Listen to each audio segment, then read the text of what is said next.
Thank you for that beautiful reading. Today's reading and subject in surrender, excuse me. I should introduce myself. My name is Anandi. This is my husband, Bharat. We've come down for the weekend and we live up at Ananda Village.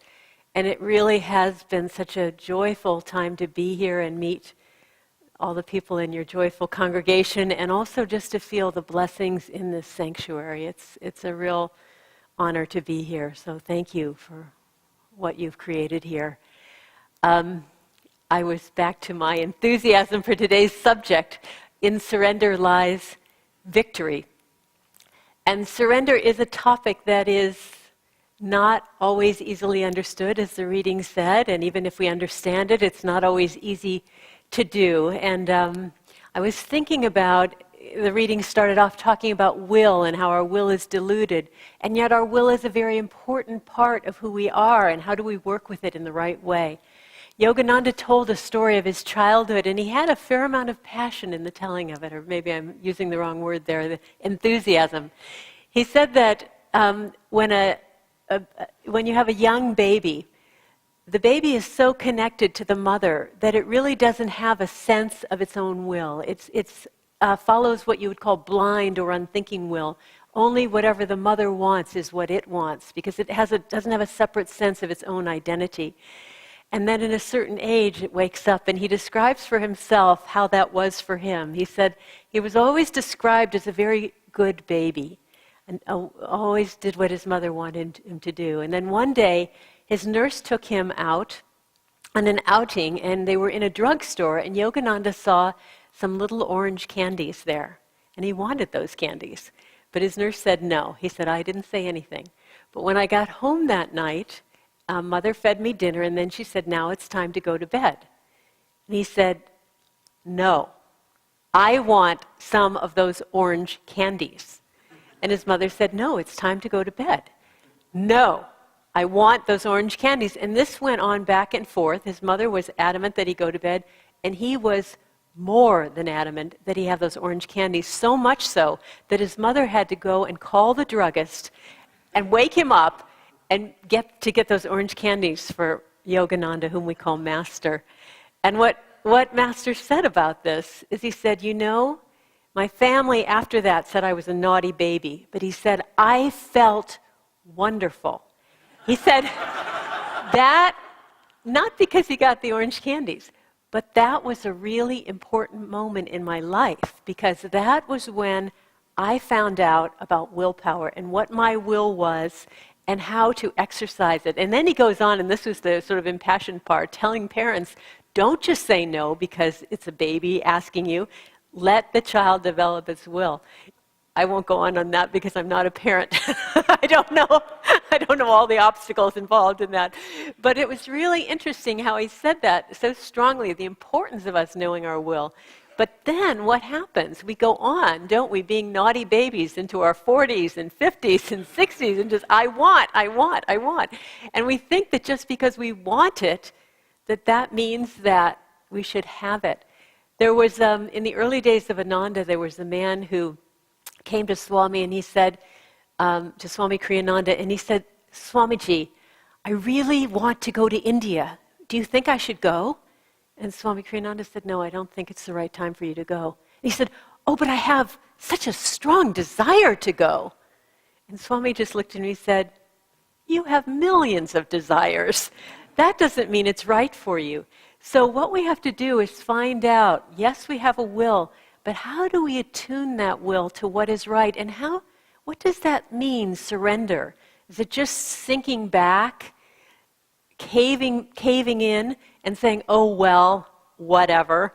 But no, it's what Swami says, it's joyful self-offering. Recently, I was rereading for the umpteenth time a book called The New Path, and I hope you've all read it. If you haven't, I really encourage you to get it. It's Swami Kriyananda's autobiography describing his life with Yogananda. And there's a part of this book that most of us are very, very familiar with. The very beginning of it, Swami Kriyananda has been, as a young man, just searching for truth desperately. And finally, and very tortured as he looks for truth in lots of ways and not finding it. And finally, he is led to Autobiography of a Yogi. And he recognizes that here is someone finally who can give him what he wants. He can help him find truth. And he immediately goes to Los Angeles, and it's like his whole life has come to this moment of meeting his guru. And what happens? The first thing he does is he goes to the Encinitas Hermitage, just eagerly anticipating that Yogananda will be waiting for him and that Yogananda will be just as enthusiastic for this moment as he is. And instead he meets an elderly woman whose name is Gyanamata. She was Yogananda's most advanced woman disciple, and he's kind of anxiously asking to meet Yogananda, and she's very cool to him and tells him that basically until he's studied the lessons for 4 years, he can't come to the Hermitage. He can't become a disciple, and he leaves there. He's a 22-year-old man, always gotten what he wanted, and he's riding the bus to Hollywood Temple to meet Yogananda, he hopes.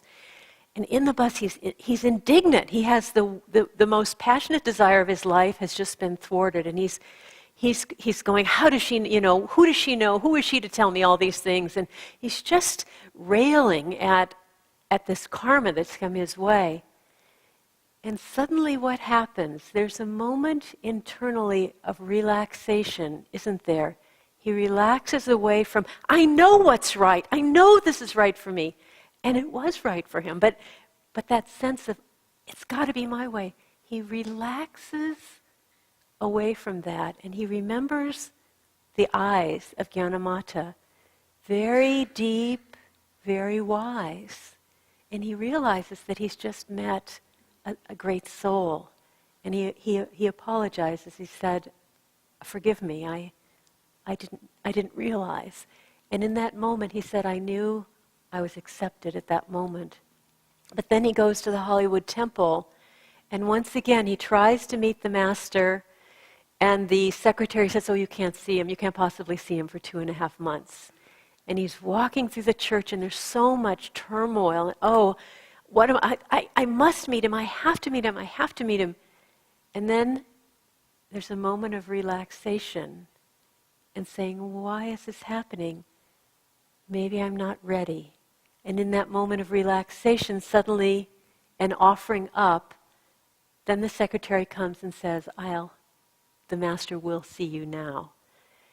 So in thinking about these stories, it's been very helpful to me, because so often it's not like we're desiring bad things necessarily. Often what we desire is something spiritual, something right, something that we should have. But we can get so caught in it, can't we? And with a lot of tension, I know this is right. And just to say, God, what is right? What is right? How do I lift myself? How can I relax away from what my will says, my little human will, and attune to the divine will? There's a principle that I learned in college. I asked Bharat about it yesterday. He said it was right. That when two animals meet in an adversarial way, whoever's territory the animals meet on, that animal will always win. And I've been thinking about that lately in terms of our mind and how we get into these tight places inside of ourselves. And our subconscious says, oh, why is this happening? Or I want this to happen, or people don't like me, or this shouldn't be the way it is. And we kind of get in this little emotional thing going on. And then the conscious mind comes in and bulwarks all those subconscious thoughts, because the thoughts follow feeling, and so the thoughts are just supporting all this little stuff. And we get in this little whirlpool, and our subconscious mind is saying, come on, you can figure this out. If you just analyze this, or the conscious, one of them is saying basically, just stick with this, keep analyzing this, keep trying to figure it out. You'll get to the bottom of it if you just keep trying. And that's what happens. We go down and down and down. But what happens, what I've been realizing, is that is the territory of the subconscious and the conscious. And as long as they're on their own territory, they're going to win. So if you're in a mood and you start trying to figure it out in the realm of the conscious and subconscious, they will always win. So the best is change the playing field. Try to relax away from what we think is right and see if we can attune to something higher. This past week, I heard just a beautiful story. We had a first-timers week for new guests to the Expanding Light, and a woman in the course was quite a lovely person, and she shared this story. She said that she, when she was young, she grew up in Persia. When she was young, she was very much in love with God, and she sang all the time and was very joyful in her spirit. And then she got married, and she and her husband moved to Canada. They didn't know anyone. They were both in college. She was working toward a PhD. I don't know the timing of everything, but also in that process, she had 3 children. So she was in a very, for like 20 years, this very, very busy, active phase of her life, just making things happen. And God just simply slipped out of the picture. And as her children were raised, and she was at that point working on this PhD thesis, she was very, very intense. Her oral exams were coming up, and she was just studying so hard. She was clinging with everything she had to every single fact that she had to remember. She's a biochemist. She's a doctor in biochemistry. And her husband had to take a business trip to Canada, to the Rockies. And he said, "Please come with me." And so she said, but I have to study. He said, "It's all right. You can lock yourself in the hotel room, just study as much as you want." So she went with him somewhat begrudgingly, and she locked herself in the hotel room, and she studied and studied. And she said, "I felt like I couldn't leave the room, because if I did all the facts that I held in my head, I would lose them." So she just kept holding and holding and holding on to them. Well, finally the last day came, and he said, "Look, we're right near these beautiful mountains. Let's just take some time today and just go for a walk." Well, they got to the foothills of the approach to the mountains, and she'd been raised in the mountains as a child, and she just headed up the mountains like a billy goat. She was so thrilled to be in the mountains and just ran. He was much, much farther behind her. She ran to the top and found herself on this mountaintop. She had an experience of God. She felt herself just expanding with what she was seeing. She felt this presence filling her. And she said, "Everything else in my life just dropped away. I didn't care about anything." And so when her husband came up, he could tell something had happened, but she was just holding on to this divine presence that she felt. Well, they went back to their home, and her oral exams came, and she said, I just didn't care. She said, all I could hold on to was this presence of God. I looked at these august professors, and they seemed like little children to me. And they asked me questions, and she said, this power came through me. It wasn't me. She said, I answered everything with so much power, with so much intensity, that she said, I just passed like that. And it was such a beautiful example for me of the difference between saying, I've got it all together, I've figured it out, this is what I want, I'm holding on to it, and lifting ourselves and saying, let me attune, however it comes. For Swami, it was that moment of just remembering the eyes of a saint, or even his moment where he just said, well, maybe I'm not right here. Maybe what I think is right is not right, and just take a moment and lift ourselves up, and something entirely other comes through. There is in the second coming of Christ, Yogananda's original writings of this, he talks about what is Satan. You know, we think in our culture, we think Satan's kind of passé, just, old-fashioned kind of thing, superstition. But he talks about the reality of Satan, and he says what Satan is. He said, in the beginning, when God created us, there was only beauty and health and happiness.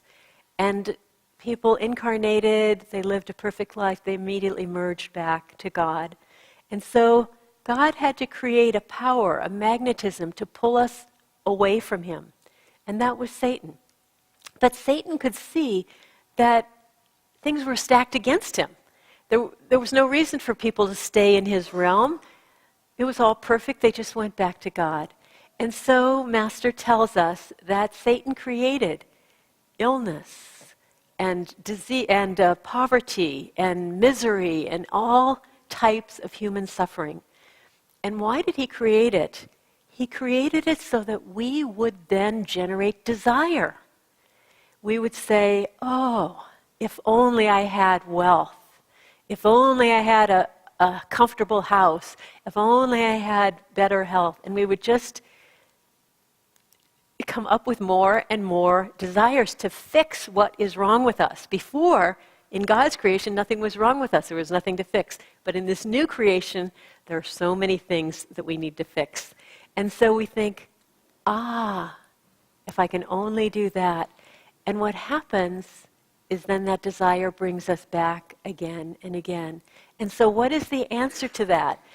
The answer is not that we don't work for income or we don't try to become healthy. These are all things that we need to do. But in the process, to say, I have him. I have him right now, even though I may be ill, even though I may be hungry or poor, I have him now. Yes, I will work to improve my lot, but I'm perfectly happy in this moment. This past couple of years, Swami Kriyananda, and I know you've seen him, most of you have seen him, he's talked often about how he feels now. He feels bliss all the time. And he's felt it for some time, but now more and more he's saying that to us. And he's not saying it to us just so we think, oh, great, good, I'm glad you're happy.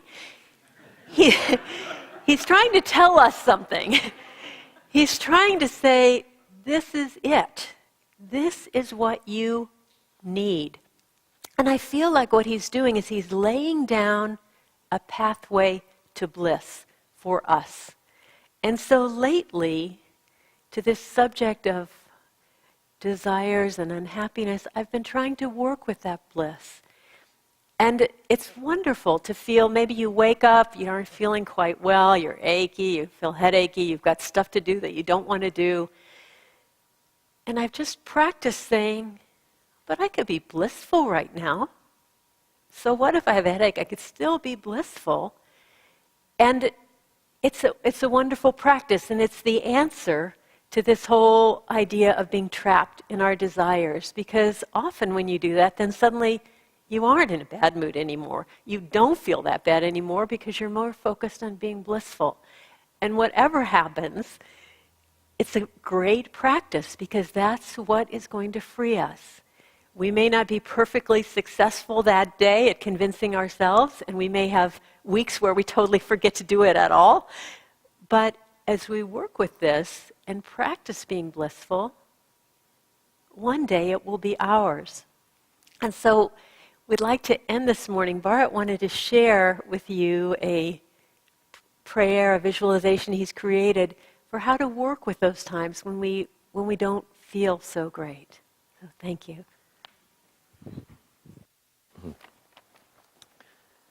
Paramahansa Yogananda said that the best way to overcome karma is to have an attitude of calmness and pleasantness. And so often when an intense karma comes to us, we spend our energy fighting that karma and trying to avoid it rather than working with it. And if we, through deep acceptance, we can cooperate what God has given to us. as we come on the spiritual path, our relationship with God is very conscious, and He starts to work with us in a very specific way. In school, they call it individualized learning, and where God sends us something just directly to us. It's just perfect to help free us. And this visualization, it was inspired by Swami's Happiness and Success Through Yoga Principles, his course. And what I'd like you to do is to visualize a karma that's in your life right now, something that is challenging in some way. And as we go through this visualization, we'll be it'll be with Divine Mother. So why don't you think of a karma that is maybe particularly difficult for you.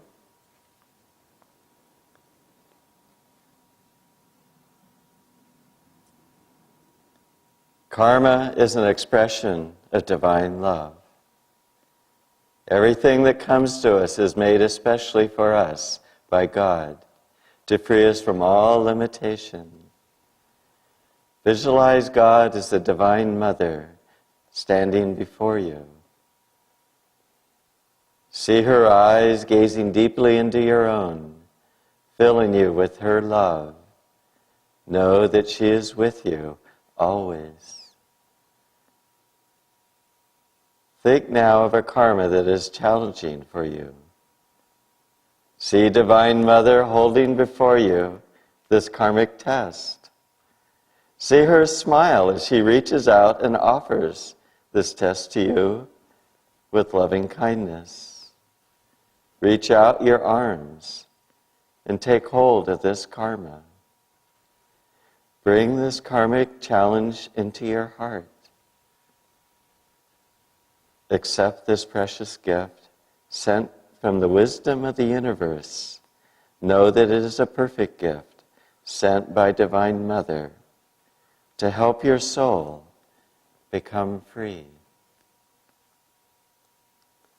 In your heart, embrace this karmic test fully with gratitude and trust. This karma can help you raise your energy level and consciousness to where your godly nature resides.